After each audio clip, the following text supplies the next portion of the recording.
3, 2, and you're go. Hello, everybody. I'm Commissioner Larry Johnson. I want to welcome you to the reboot of our HOA Bootcamp that we had. We got some fabulous speakers who are going to energize you, empower you, and help you to be successful in your HOA, your homeowners association. I want to come on board because, as you know, we're in a pandemic, and the HOA plays a vital role in the quality of life of all of our citizens.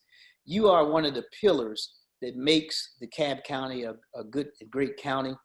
I want you to understand you're more than just covenants. You're more than just a community meeting. You are about helping neighbors connect. We got neighbors who are going through depression. We got neighbors who have children at home doing virtual learning. We have neighbors who really need for us to connect. And the HOA is that asset that all neighborhoods can have or do have that can keep us centered, keep us together, and to help us make a difference in our community. So the resources and information that you're going to receive today, we want you to share it to as many people as you can, because it's vital that we stay connected from public safety, from code enforcement, from our census, from what the laws say what the HOA can do and cannot do. It's very important that you represent in all facets of the role around a homeowners association. And right now, we need more caring, more connectedness, more opportunities for us to get together because our neighbors need us. And so HOAs, presidents, vice presidents, treasurers, folks who are trying to form one, make sure that you have a holistic approach as we move forward around our HOAs. And so welcome to our District 3 HOA Bootcamp. It's a great collaboration that we've done with Mr. Carol Driscoll and Commissioner Marvin Arrington. And I want to kick it off with our presenters today. We're going to start off with Benita Smith, who's our program manager for our DeKalb County 2020 census. She's a consummate professional. She's been in the field around just gathering and organizing communities throughout the state of Georgia, the nation. She knows data. She has made data. She has humanized data to us and to help us to achieve, which is historic. We now have passed our response rate that we had in 2010. DeKalb County now in the pandemic, in the midst of all of these things that are going on, elections, our census count has now matched the 2010 number. And that's an amazing feat from an amazing leader in the team. So Ms. Smith, take it away. Hi, everyone. I'm just here to talk to you about the census and why it's important to DeKalb County. I believe my presentation is coming up. Were you able to receive it, Brandon? Yep, I'm gonna put it up right now. Okay. What we really do need is all the HOAs to send out a message to their community members and requesting that they complete the census. That would be a great start with us. We only have until September 30th. So I shall begin. Oh, sorry, you handle it. Okay, so our team includes myself, Marcus, who's our project director, Davina Florence, and Herman Drew Andrews are work on our outreach team. We're provided by great support staff, LaShawn Atwater, Deion McKenzie, and Zach Williams, who's the COO of DeKalb County. And we're under the leadership of Commissioner Larry Johnson. And we formed a complete count committee. This complete count committee is a list of community members that have been helping us throughout the process and using their networks to get more people involved in understanding why assistance matters, because we realize having trusted voices in the community will encourage more folks to actually take the census. Ding. Ding. Next slide. Why it matters that we get 100%. It matters because if we were to receive 100% in DeKalb County currently right now, we would receive $1.8 billion a year for resources.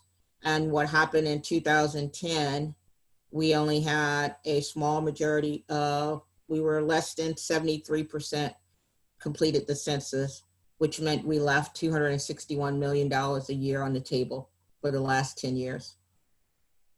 For example, also, if we would have had a higher percent of residents participated in the census, DeKalb County could have received an estimated $4.2 million extra for to help us battle COVID-19 through the CARES funding. Next slide. Just to let you know of some things we have been doing since we started this, and since we've been doing more outreach. Our outreach efforts started in August of last year. We've put out almost 300,000 push cards in multiple languages throughout the county. We've done 20,000 door hangers. We've done a lot of digital displays, which meant you received a banner ad across one of your electronic devices that informed you about the census. We also did robocalls. We did almost 152,000 messages sending out robocalls. We did over 60,000 text messages. We participated in community food drives. We also distributed information at the COVID sites. So we've been trying to promote it from a county's perspective and for folks to understand why the census matters. Next.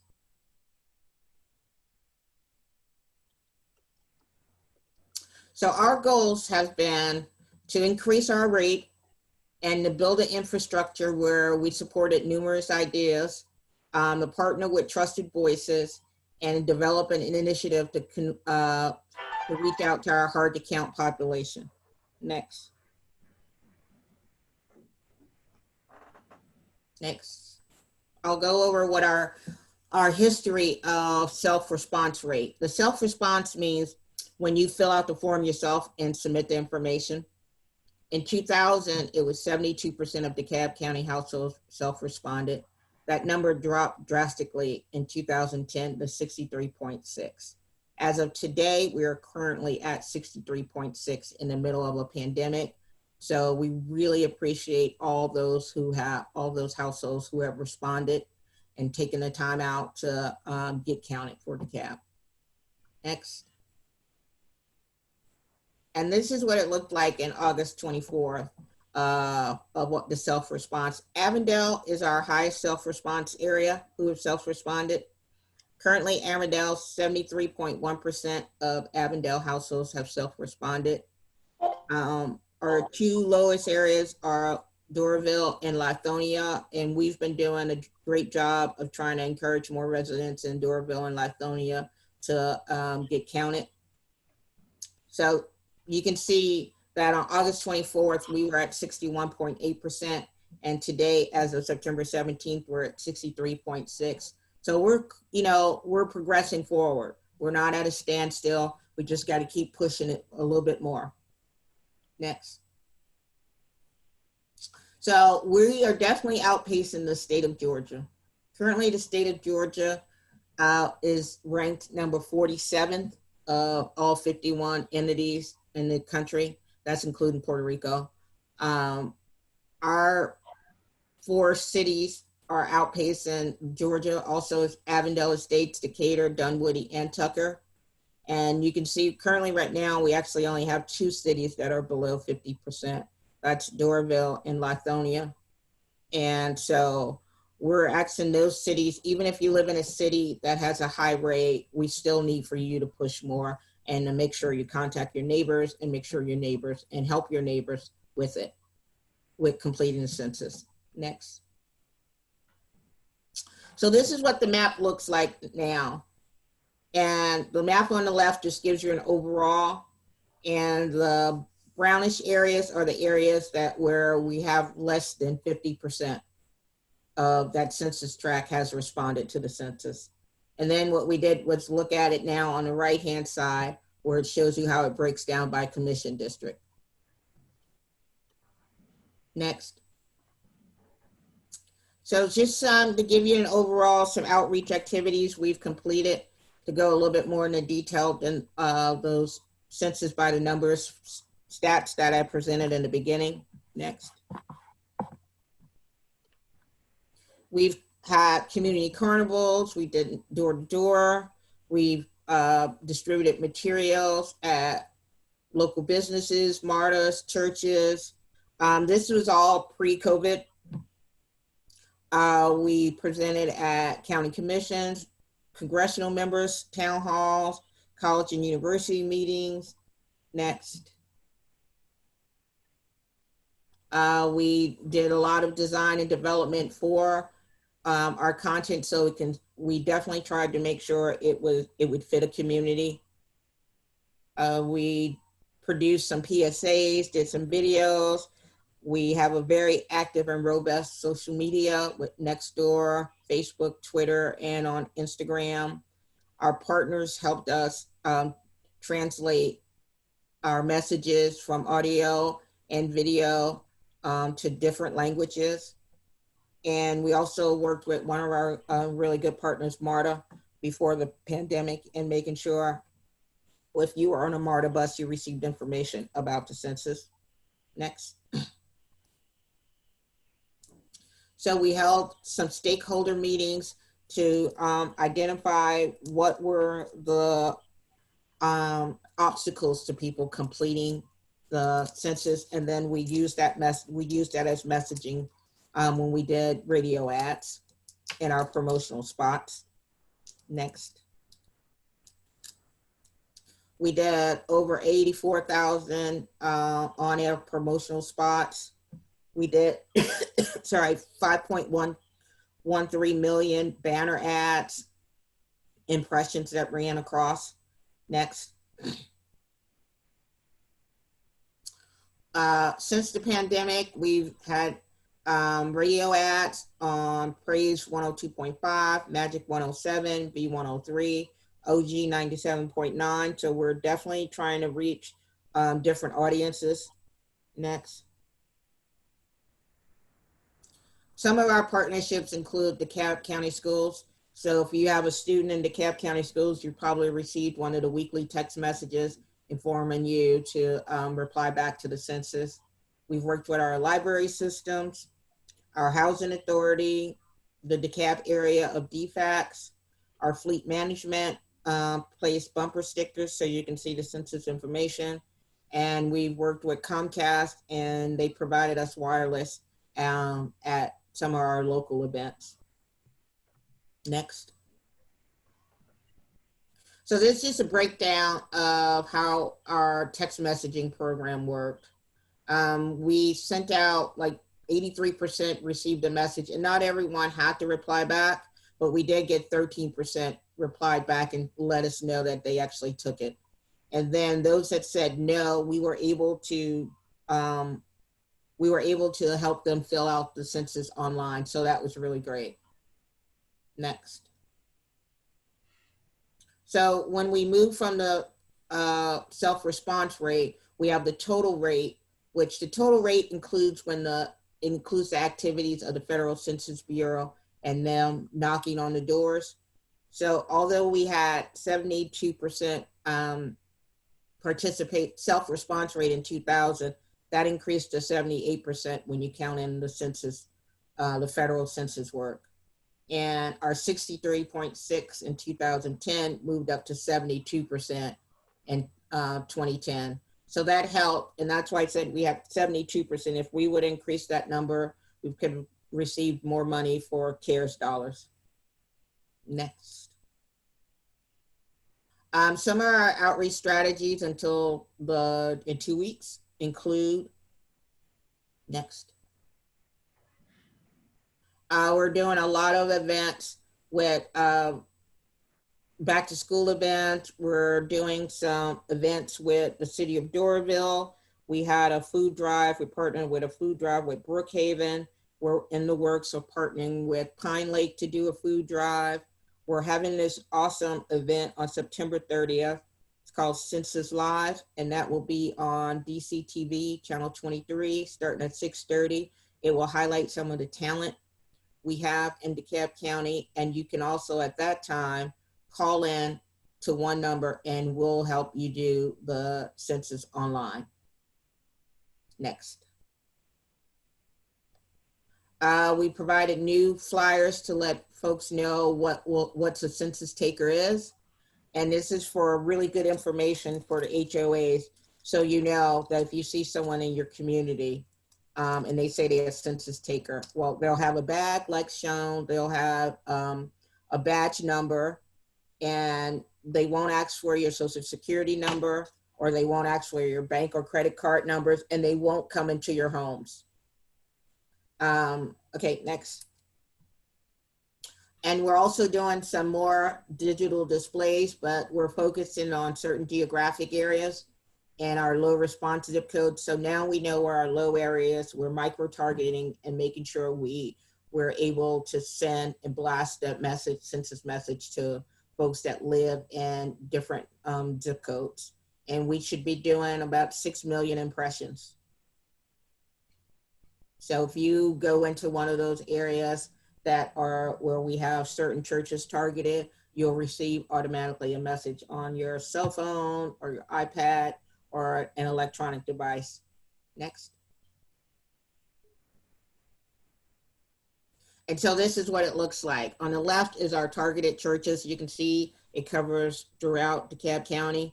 And on the right, it shows what the 5-mile boundary are. So if you're within that 5-mile boundary, you will receive a message on your cell phone or your laptop or your iPad that'll start showing you banner ads about our census message. Next. We're gonna do 2 community caravans. We're doing one this Saturday that'll go around South DeKalb, and we'll have 3 stops. We'll have volunteers placed at Kroger and 2 Krogers, and also we're partnering with St. Philip's AME, and they're running a robust voter registration drive, and we will be there to also help folks with the census. And then we're doing another one on September 29th in North DeKalb area, which will go all across Beaufort Highway and end up on Shamley Tucker Road. Next. We conducted some library census days where we, folks who are returning their books, we had a little station set up where we would actually do their census on site. Next. We're doing a drive-in movie. We're partnering with Doraville and doing a drive-in movie on September 25th at 7 p.m. And on that Saturday, September 26th, we're doing a drive-in movie at South DeKalb Mall, and we'll be able to do census registrations on site. I talked to you about the Census Live event. It's going to be great.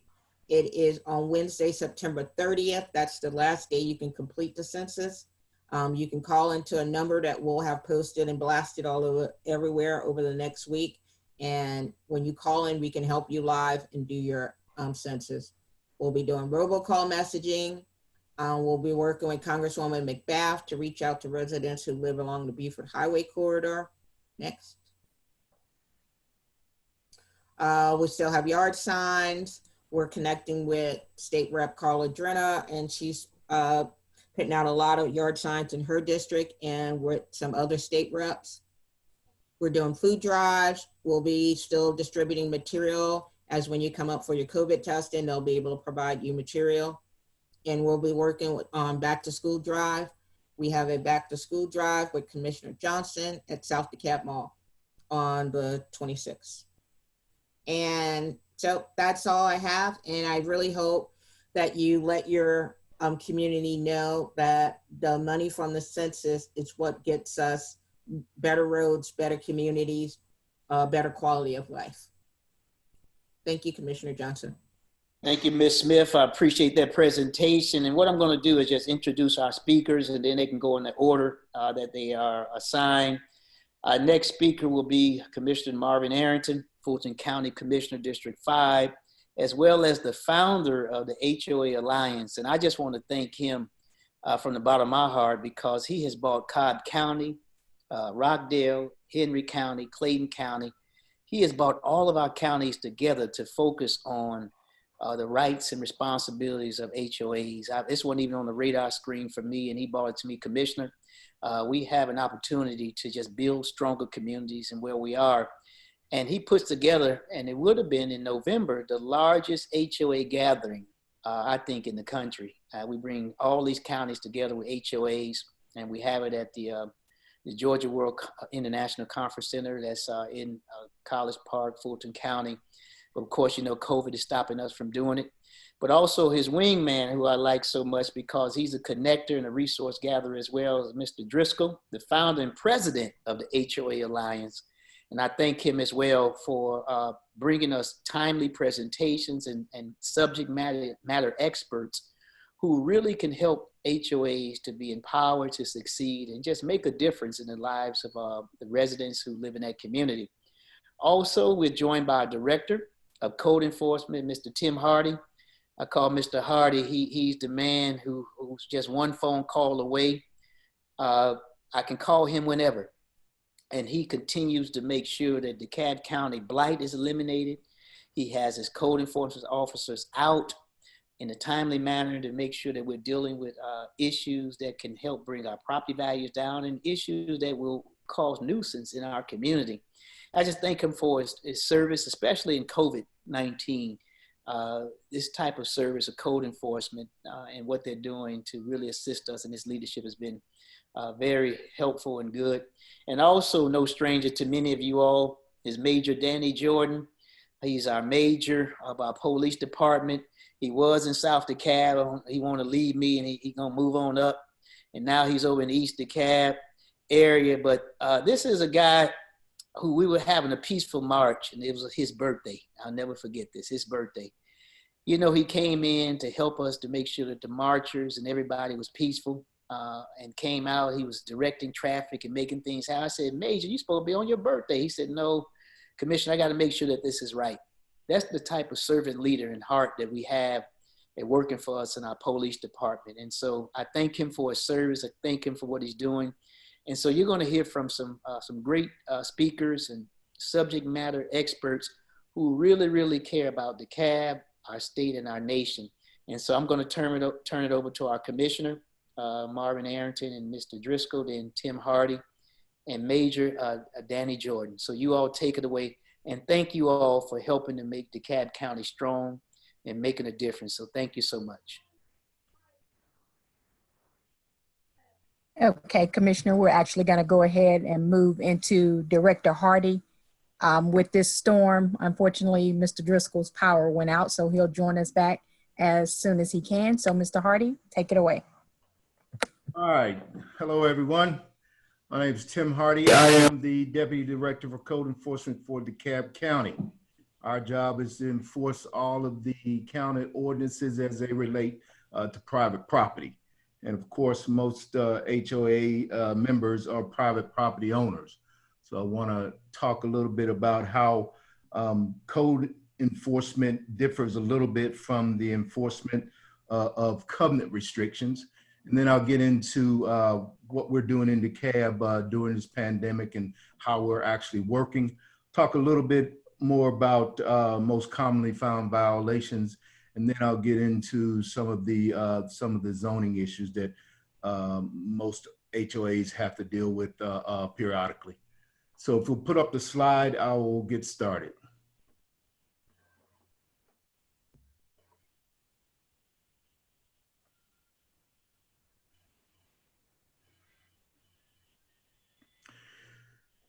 So just real quick, the county ordinances are ordinances that are passed by the commissioners and then codified and placed in a document called the Code of Ordinances.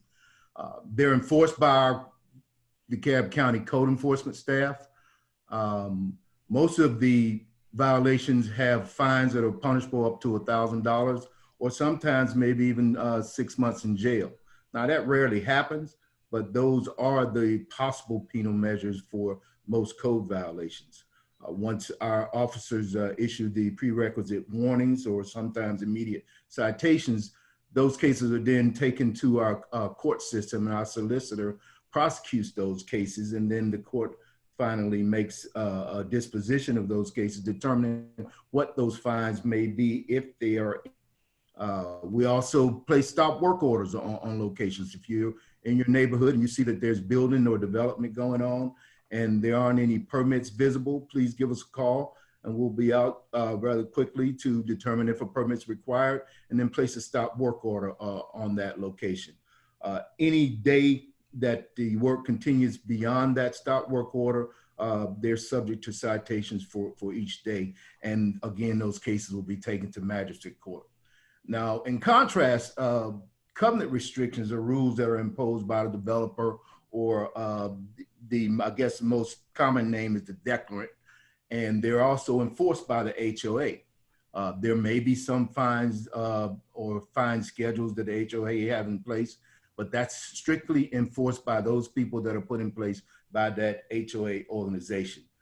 Sometimes they will take the declarant will take the other members of the community to small claims court and maybe to get a judge to make a determination if in fact that homeowner is liable for those penal measures that the HOA is trying to enforce. If there are warnings, that should be written in your declarations or your HOA rules and regulations. So I would look there first if there's any question as to whether or not the violation that's enforced by the HOA is proper and correct. And if not, then you can always reach out to my department and find out if in fact this is a violation of the Code of Ordinance for DeKalb County. Next slide, please. So what we're doing in DeKalb during this pandemic is we've been asked to reduce our staffing levels daily so we can avoid getting sick or exposing our employees unreasonably. So we've reduced our staff from about 32 people in the field per day to about 8 folks in the field per day.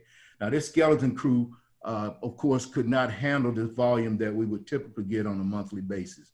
We currently receive around 800 complaints per month. So what we've decided that might be the best course of action is to deal with those cases that we call critical services or critical violations or the health or safety related type violations. And some of those are listed here below. Unsafe buildings and structures that are in danger or complete collapse. That would be high on our priority list. Unsafe equipment that may present any danger to the public. Rooming houses, boarding houses, any of the assisted living type facilities where the conditions endanger the occupants there, that would be a priority inspection as well. Sewer leaks or any kind of contamination or unsanitary conditions on private property is something that we take very seriously, and we'll get out rather quickly on those type of inspections. Water intrusions that may make any house or property uninhabitable, that would be a critical type or priority type inspection. Of course, if you live in a community and you care about the community, one of the things you want to really look out for is building without permits.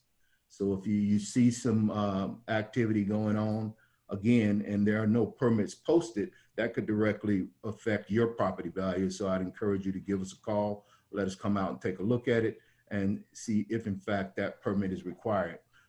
Vacant structures, a lot of times within your community or maybe just outside of your community, there are structures that are open and vacant and have several type of exterior violations. There may be some overgrowth of weeds and grass, trash, things of that nature. Those will be high on our priority list as well. One of the things we want to do or we're trying to do during this public pandemic is keep our staff as well as the rest of the public as safe as possible. So that's our critical staffing plan for now. If that changes, there will probably be some a memo or some correspondence to go out, but that's where we stand now. If anyone have any questions about that, I'll be happy to address them later. Next slide. Our code enforcement division is located on Candler Road, right at the corner of Candler and Glenwood. The physical address is 1807 Candler Road. Typical office hours would be 8:30 to 5. Of course, no one's allowed to access the office at this time, but we're only a phone call away. You can reach us at the number below, 404-687-3700. You can also submit complaints via email or via fax. We do have a guard that's at the building every day. So if you wanted to hand deliver a complaint, you could actually pass those off through the door, and he'll be happy to take them. And then our admin staff will get them into the queue, and we'll go out and make those inspections accordingly, time permitting. Again, we're trying to keep everybody safe, so we're following the guidelines of the Centers for Disease Control. Next slide, please. Some of the most frequently or most common found violations are things like tall weeds and grass. Now, some HOAs may have some very strict grass cutting, mowing, or manicuring type regulations that they enforce. But in DeKalb County, the rules is the grass cannot be higher than 12 inches. And that 12-inch maximum will apply for anything within 150 feet of the building or structure or the house, so to speak. Anything beyond that does not have to meet that 12-inch parameter, but it could be enforced as unsanitary conditions should the overgrowth becomes excessive.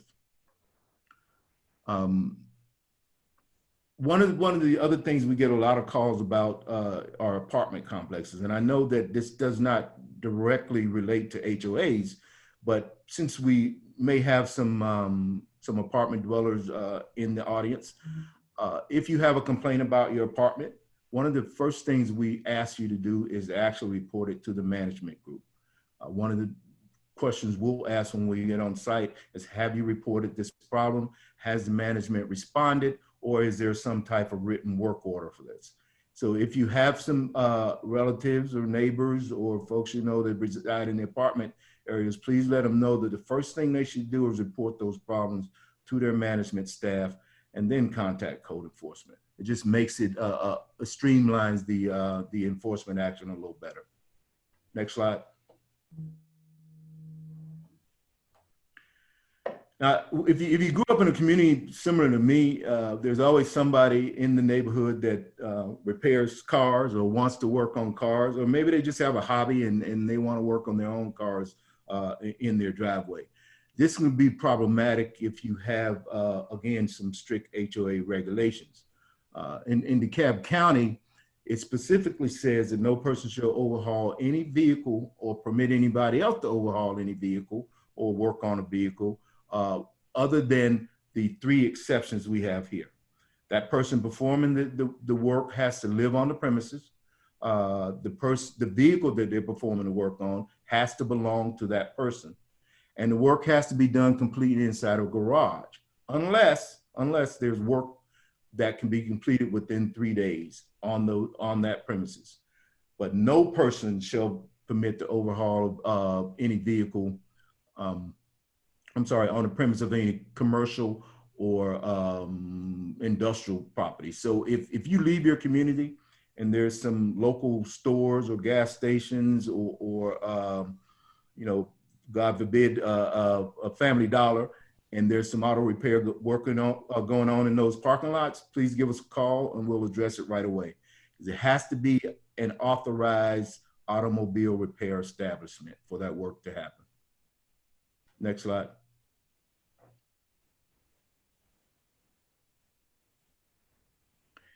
We get a lot of questions about how many vehicles can a person have in their driveway, or how many vehicles can a person have on their property. Well, DeKalb County does not have a limited number of vehicles, but we do limit the type of vehicles you can have. When I say the type of vehicles, that means the condition that they're in. You can't have any vehicle parked or stored on your property that is unregistered, has expired registration, or does not have a lawful license plate for that particular vehicle that the plate is on. If you have vehicles parked, like visibly parked on your property that are missing any of those items, you're in violation of the inoperative vehicle regulation, and it will be addressed accordingly.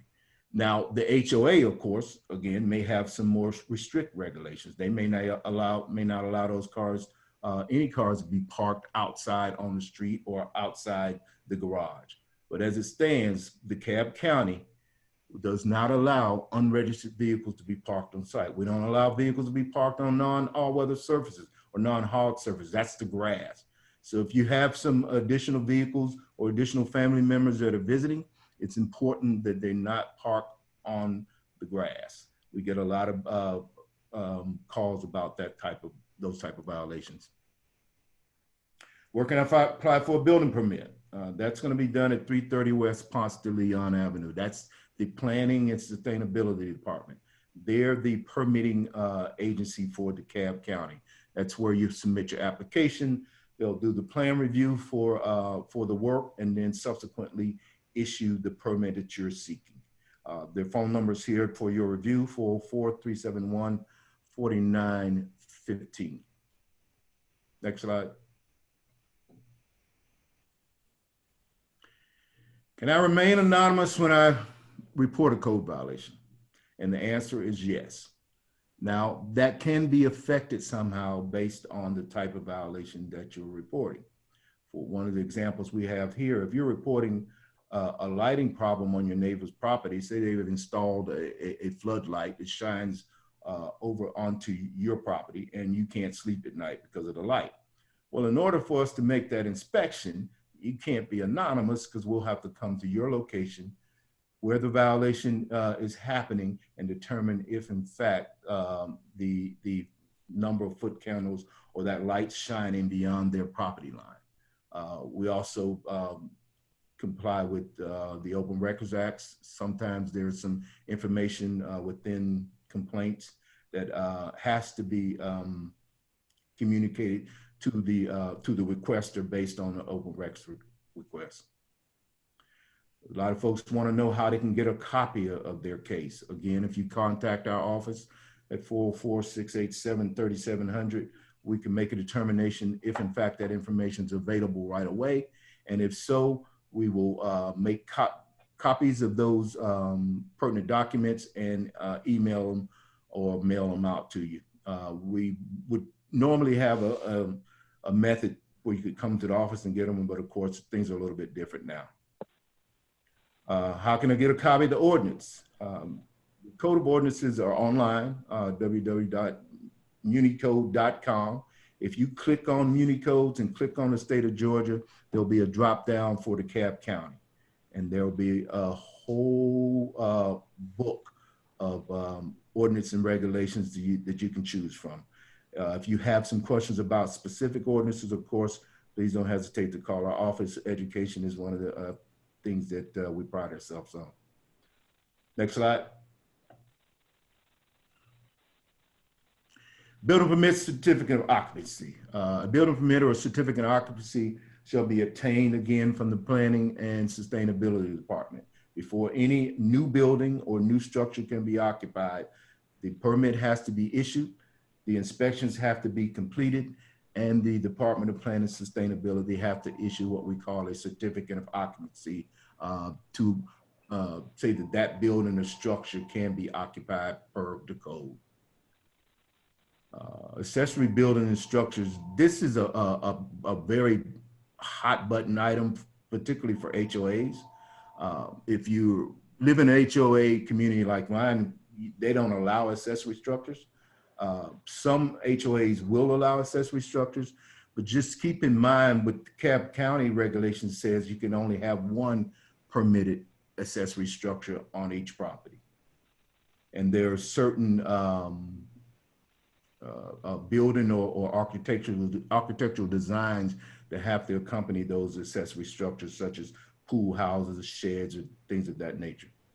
Basketball goals are that are attached to the principal structure in DeKalb or abutting the driveway of a residential shall be allowed, but you can't have any portion of that play area in the public right of way.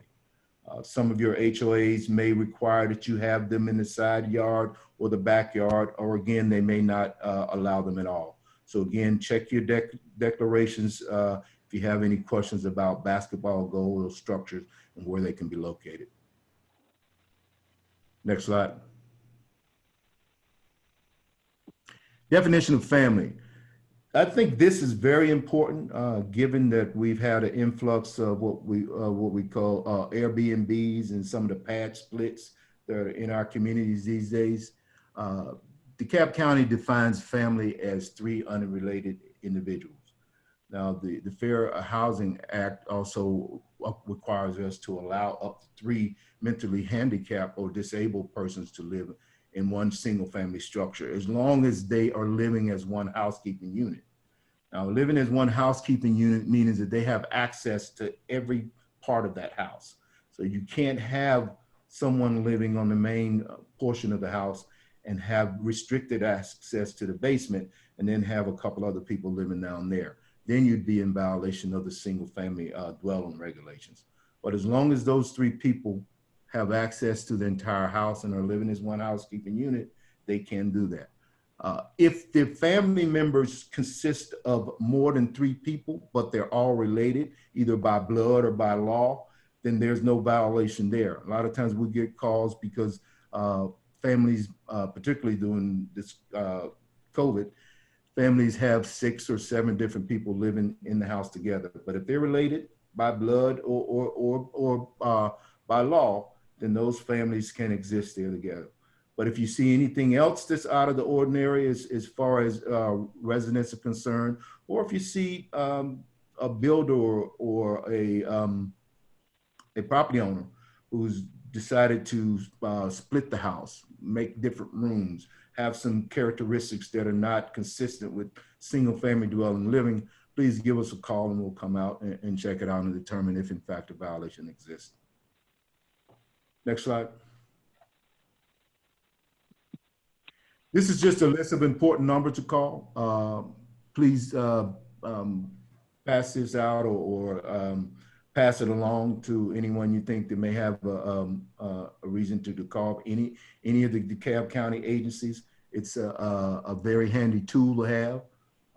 And with that, I'll take any questions.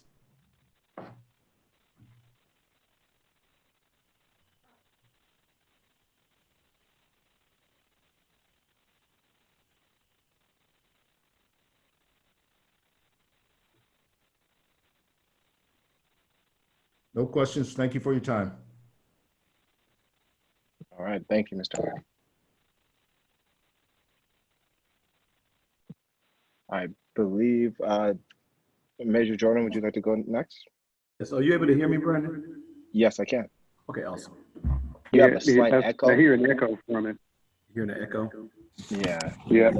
Mute in So one ear. might be on the phone and the computer. Okay, I think you should be fine now. Okay, thanks.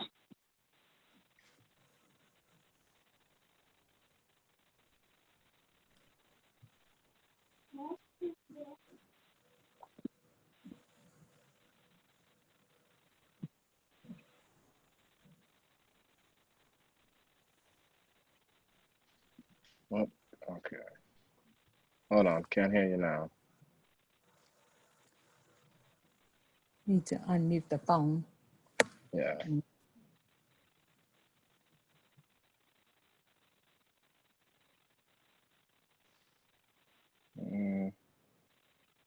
It's not unmuting.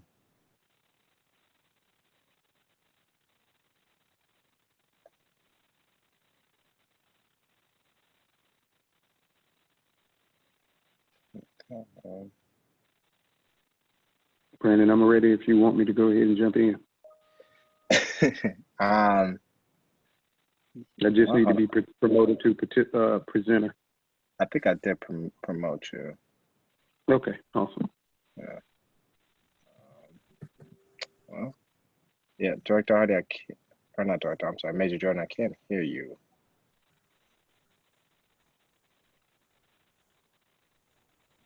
Still can't hear me? Yeah, I can hear you now. I still got the echo. Okay, I think you just need to mute. Hold on, let me try. All right, can you still talk? No, that's not it.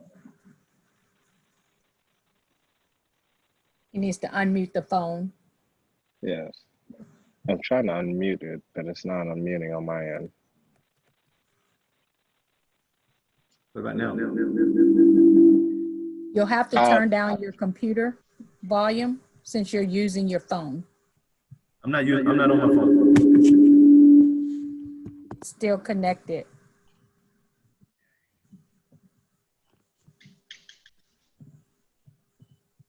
But we can go ahead with Mr. Driscoll, and then we can come back to you, Major. Can you guys hear me at all? That's great. Okay. Yeah. Yes, perfect. Is that better? Oh, yeah. Yes. You're ready. Brendan, whenever you're ready to start, I'll go ahead and start. Alrighty, hold on. Let me pull it up.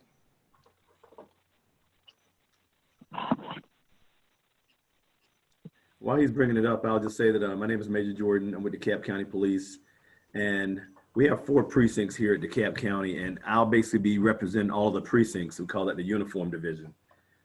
So what I'm talking about will pertain to all of our majors within our Uniform Divisions, our North Central Precinct, South Precinct, East Precinct, and our Tucker Precinct. And as the commissioner stated earlier, I was originally at South Precinct when we put together this slide, but again, this applies to everyone.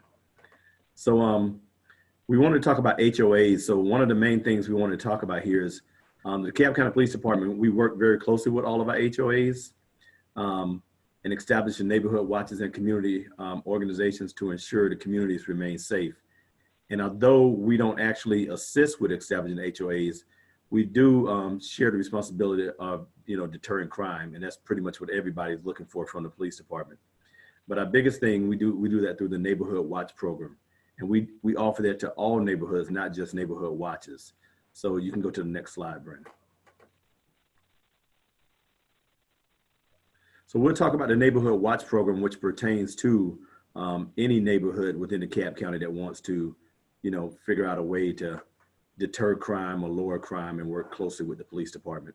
And we'll give us some examples of how effective that can be if you partner with the police department. Next slide. So one of the reasons is why would you start a neighborhood watch? Next slide. It's cost effective. Creates bonds between the neighbors. As I stated, you get to know your neighbors. It reduces burglaries and robberies, and it partners with the police departments, as I stated earlier. Great benefits there. So what does Neighborhood Watch do? So each residence acts as a set of eyes and a set of ears. The residents you meet in a neighborhood, and you learn how to make your home secure. And you report suspicious activity to the police department, obviously. And we'll work very closely with you. So getting started, there's a simple checklist. You obviously have to have a group or people that are committed to establishing a neighborhood watch. There's a planning committee to initiate the program. You want to establish you want to establish a list of issues that you need to initially address. Every neighborhood may have some different issues, but you want to try to find out initially what is the main problem that you have in your neighborhood, because we want to focus on that problem first. And once you get that neighborhood watch plan and that program established, then you can tackle other issues within the community. So there needs to be a means to communicate. And obviously, just like we're doing here today, you can have social media, or you can do email or flyers. And you want to have some publicity for the initial meeting. You want to make sure you put that out. And as with any meeting, you want to have a meeting agenda to keep you on track and a good location to meet. But even what we've identified as through COVID, social media, Zoom, and those type of things are a great place to still be able to meet with each other online, virtually. Next. So this slide just pretty much addresses how to know your neighbors. Everyone pretty much kind of works these days and comes straight home and go to start dealing with the family. But it's very important to get to know those neighbors. And the commissioner can attest to this, and Tim Hardy can definitely attest to this, that all too often we get called when a problem is starting to get out of hand. But if we get to know these neighbors, you can know which neighbors live to the right of you, across the street from you, in the back of you. And you want to have these meetings before you start having a problem. So that's why another reason why the neighborhood watch is extremely effective.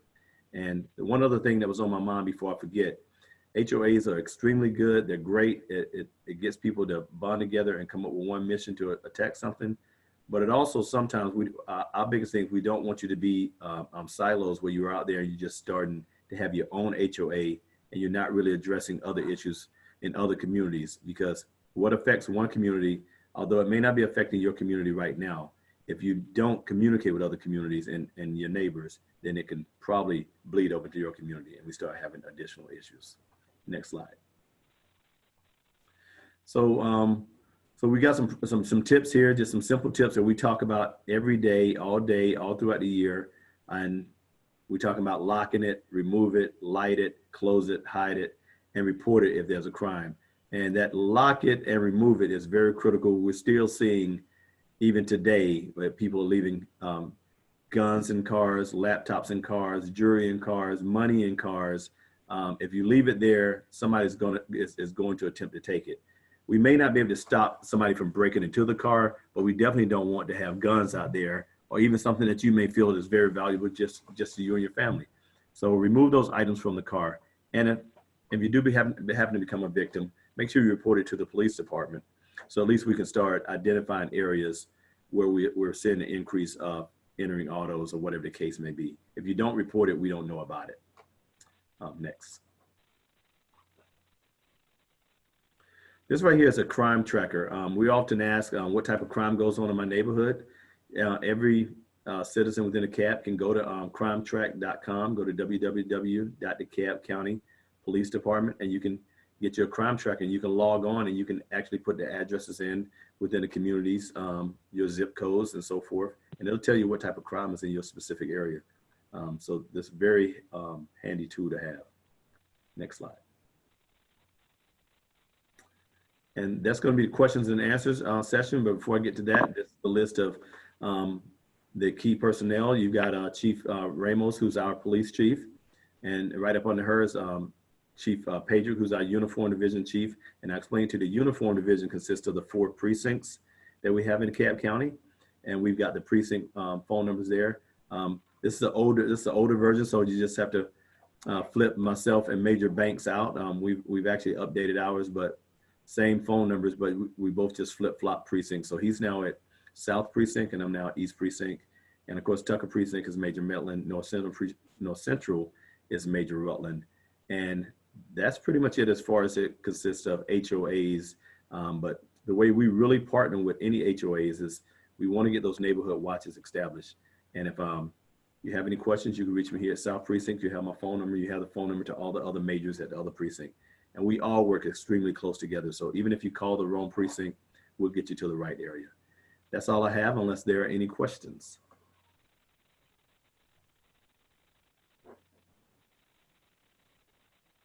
No questions? I'm good.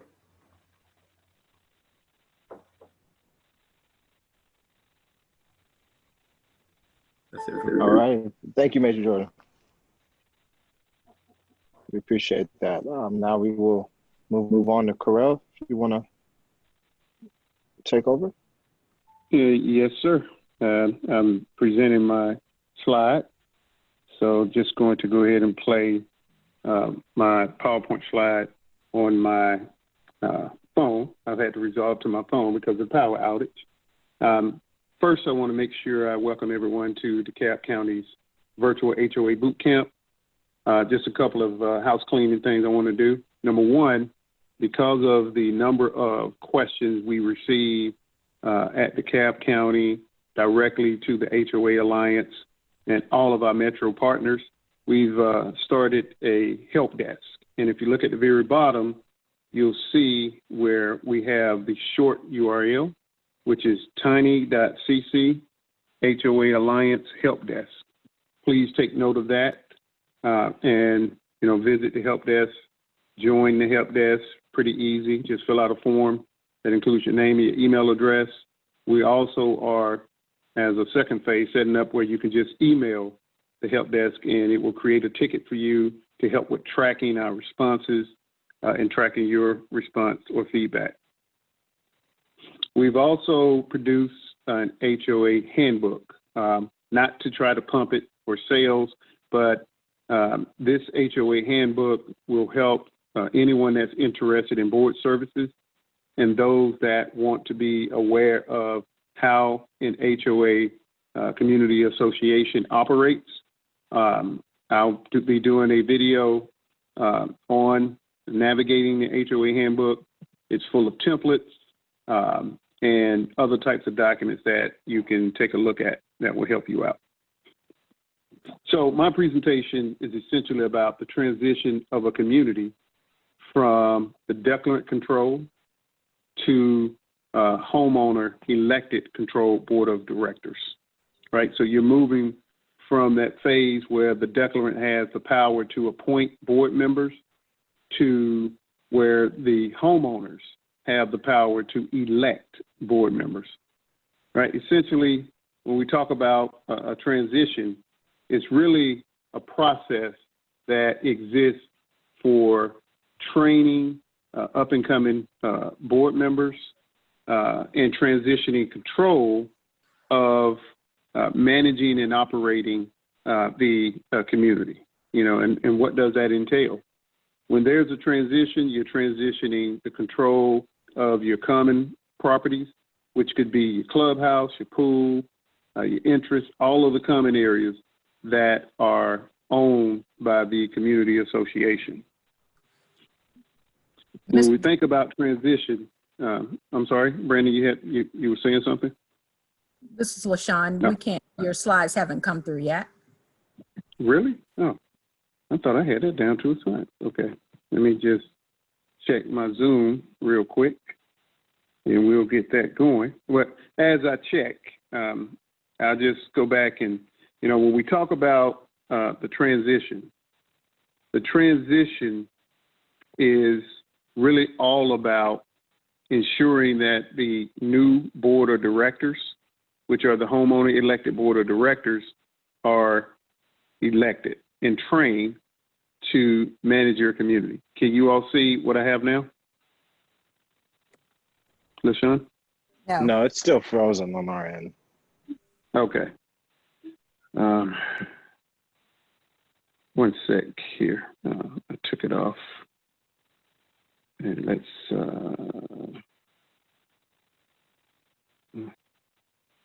yeah, it's always a happy day when you have to do stuff on the mobile phone. Otherwise, I wouldn't be able to attend. Okay. So let me, thought I had selected. I'm going to stop sharing and share it again. Okay, let's go document.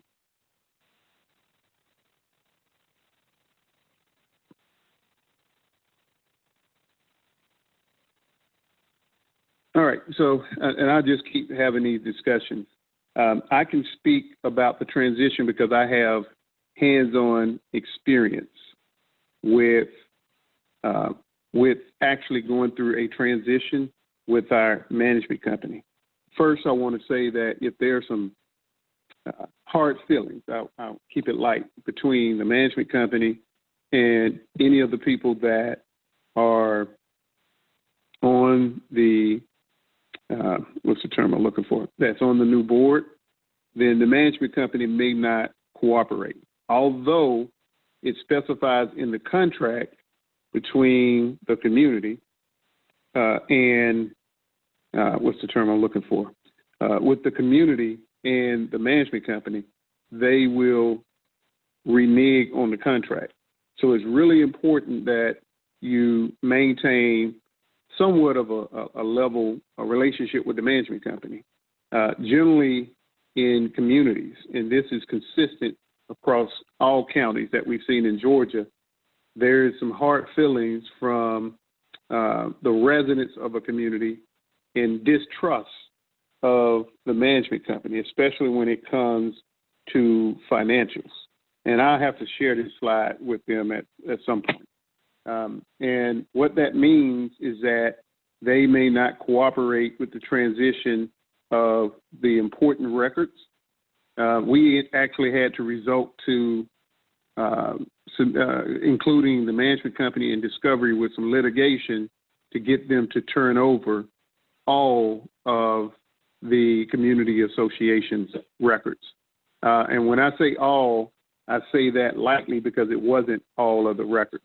So when you think about the transition of your documentation and important documents, We're talking about the Article of Incorporations, the Declaration of Protective Covenants, restrictions, any and any other, what's the term I'm looking for?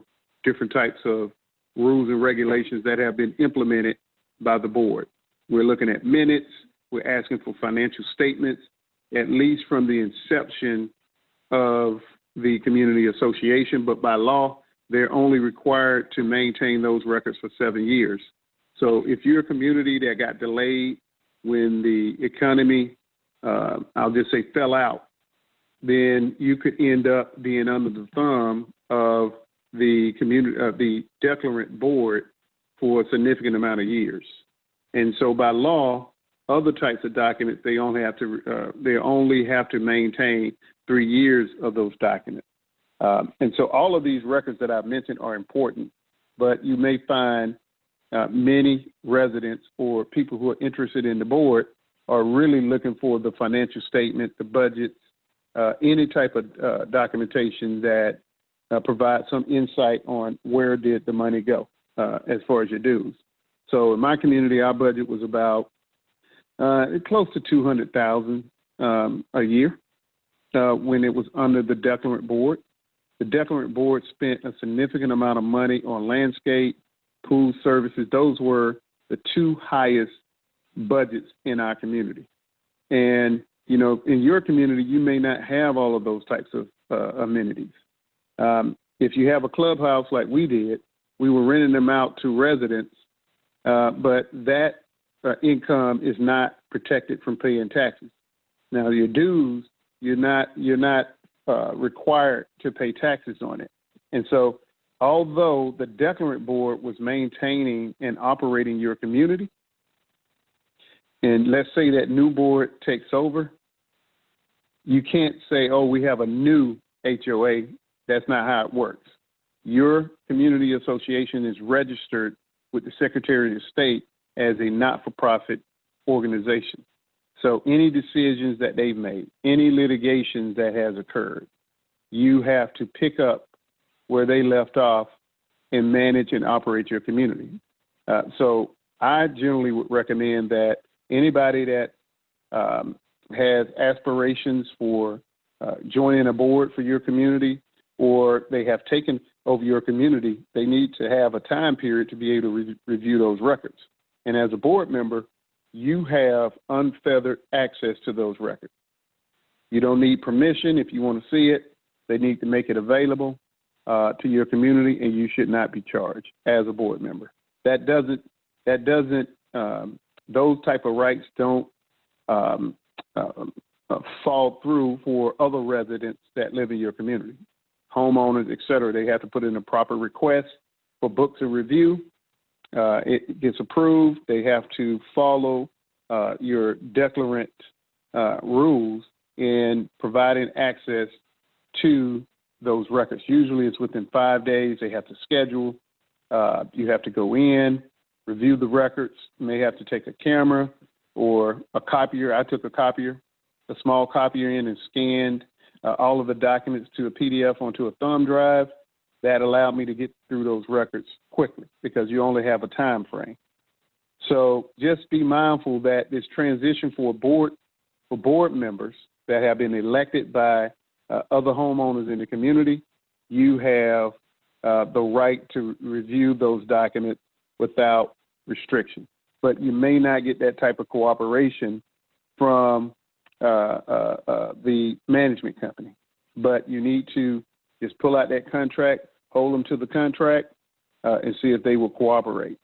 And you may have to even think about some litigation to get access to those records. And I say that lightly because in my community, you have to have a vote with the homeowners of your community who are current in our community to vote to litigate or not.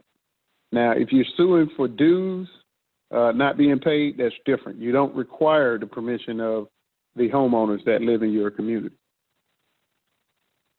And so those are some of the challenges that most management companies don't talk about. But when they're selling to your community, they talk about training, continuing education.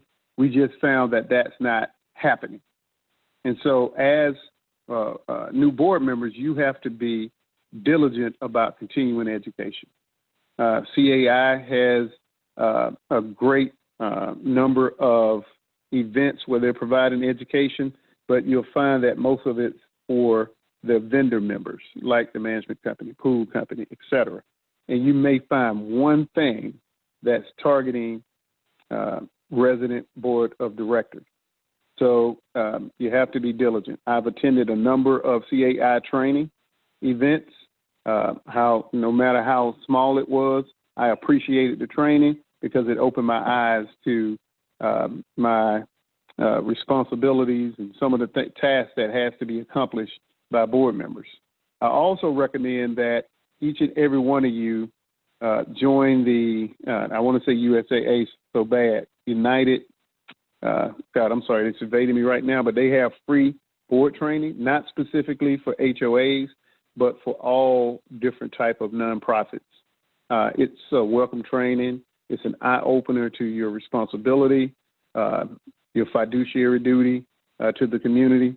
And, you know, just to add a little flavor, I participated in about 5 lawsuits in my community over things that we consider that was petty. So say, for example, one of the requirements as a board is that you must maintain meeting minutes. The secretary of your community is responsible for maintaining those minutes. They need to be openly available, be transparent about those meeting minutes.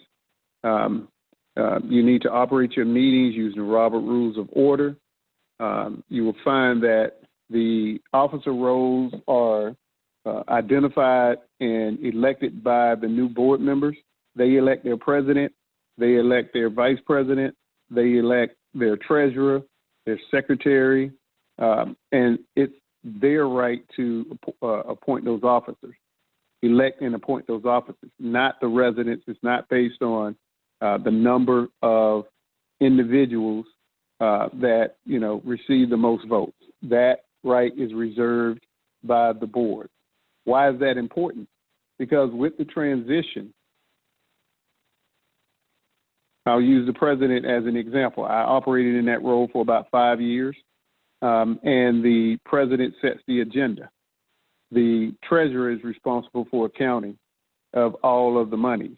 So when you're approaching, generally it's the management company, to transition over to the elected board members, then once you obtain all of the records, you have your head wrapped around the financials, you then are responsible for budgeting moving forward. And that's a part of the duty that most residents, you know, get to hold you accountable. So you need to understand what has taken place with the finances up to the point where you've taken over, because now you are accountable.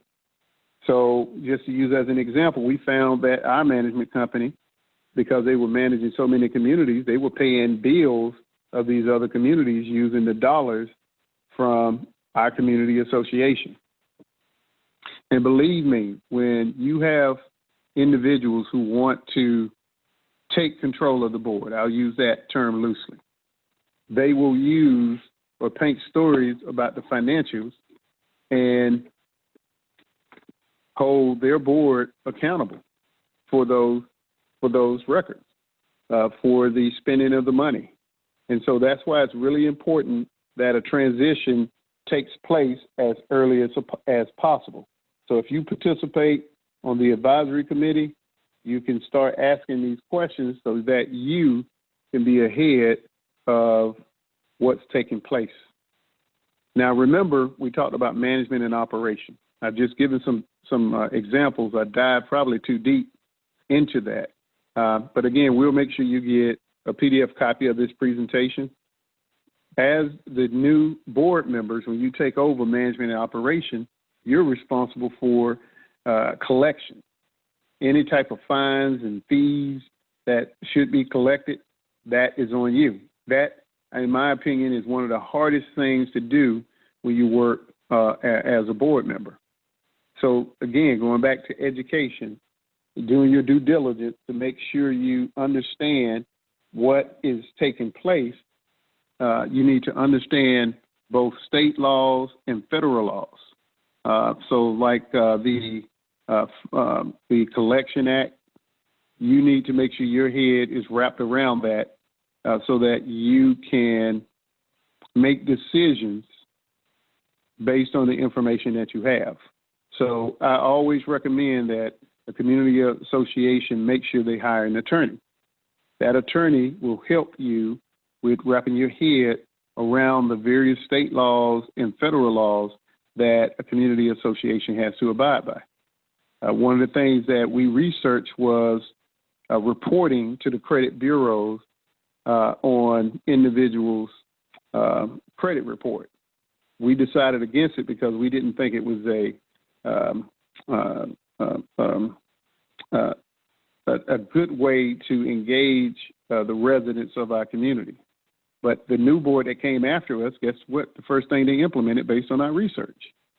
Now they're reporting on people's credit report. And so if you're having a hard time paying your dues, paying your mortgage, and you want to try to move, well, they just hindered you from moving and obtaining maybe another home, an apartment. Those are the things that, in my opinion, hurt people. And so if as a resident, you're contacted by the HOA in reference to owing some money, entertain them, stay in contact with them. And I understand most board members are very difficult to catch up with. The management company acts as I'll say, the defensive line. Now, again, after the transition, you as a homeowner must look to the association, similar to when the declarant was in charge of the association, to resolve any type of issues for guidance and assistance. Remember, your HOA is a business registered with the at Secretary of State. So if the last board identified that that you had some equipment like a playground that needed maintenance, then they need to take it seriously, or you need to take it seriously, and have a study and identify what's required to maintain any of the common areas, especially places where kids play. I shared within our HOA Alliance Communities United group where an HOA lost $20 million in a judgment for a kid where the playground didn't have the maintenance. It rotted out, hit him on the head, caused brain damage. Essentially what happened for the members of the community, they were just after that award, been assigned $80,000 each to cover the lawsuit, right? And I'm going to get into insurance, but when you're dealing with insurance, that's the number one priority for board members, is to make sure that the community association is properly insured. Because you have to make sure you hold your board members accountable. You, as a homeowner, are the checks and balances. Because the community didn't have sufficient insurance, that's how they ended up with $80,000 each.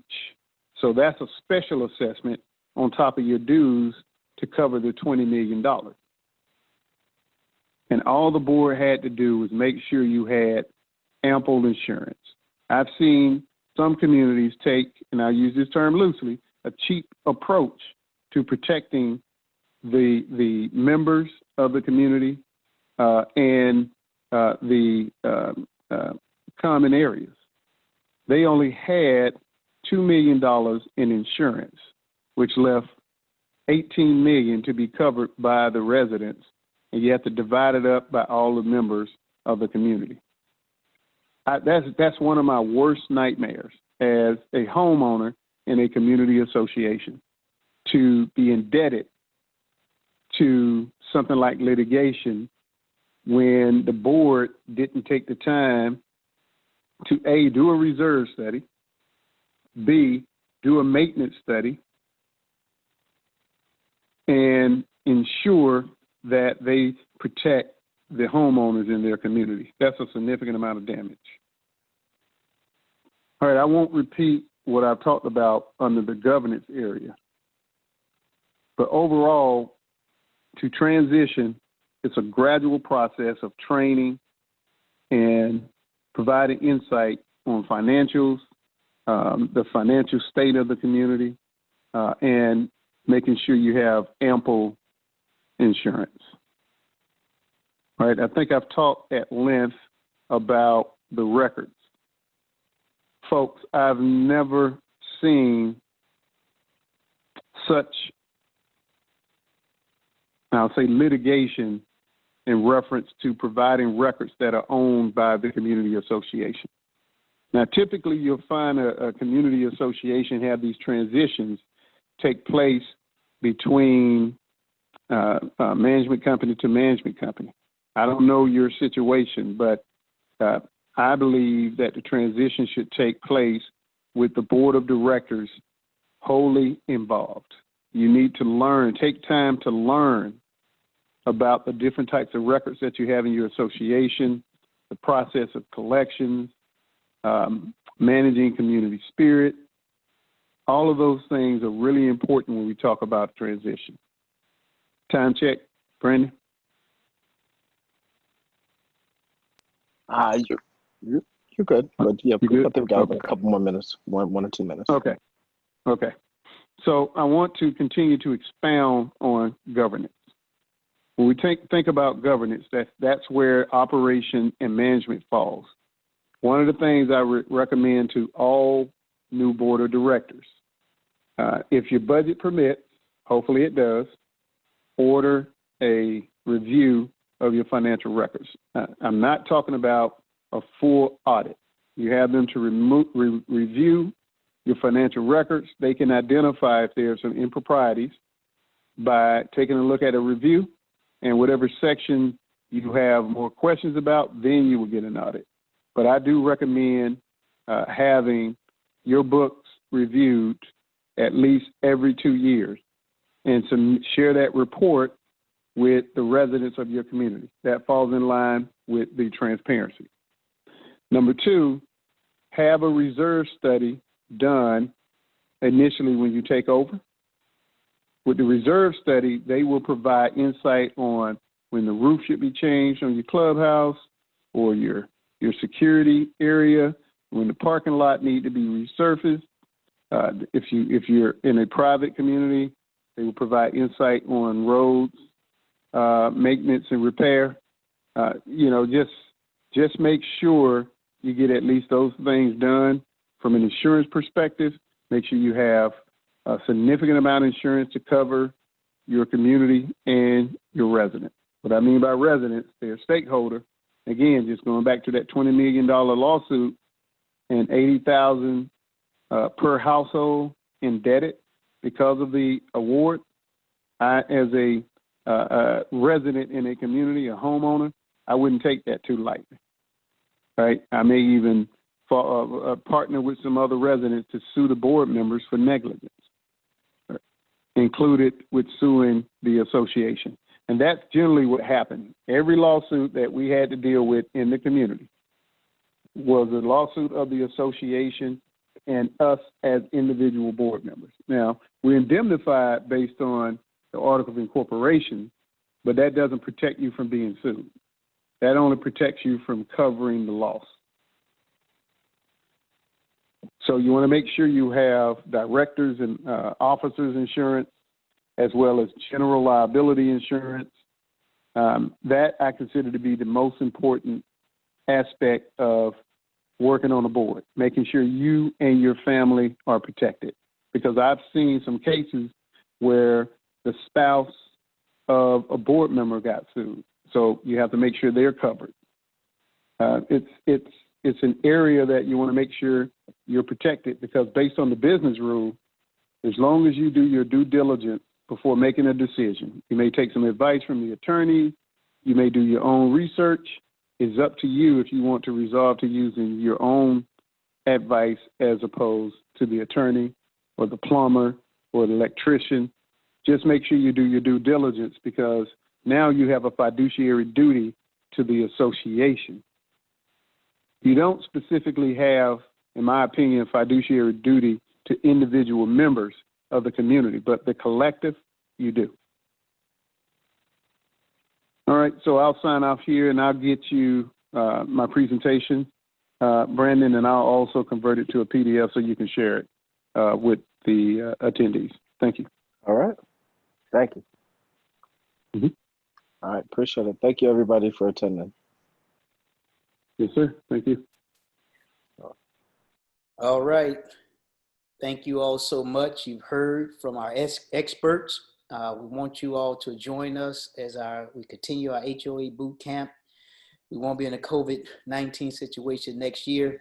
I want everybody to be a part and learn from this one. I want you to build on this, and we want to hear your testimonies and what you have done as you have heard this information implemented from these great speakers. So be careful, be safe. Let's continue to make a difference. And I want to thank our presenters again today. I really appreciate your time and your efforts, and thank the District 3 staff, Mr. Fields and Ms. Atwater, for pulling us together to make a difference. Everybody be safe, and thank you, and have a great day. Thanks.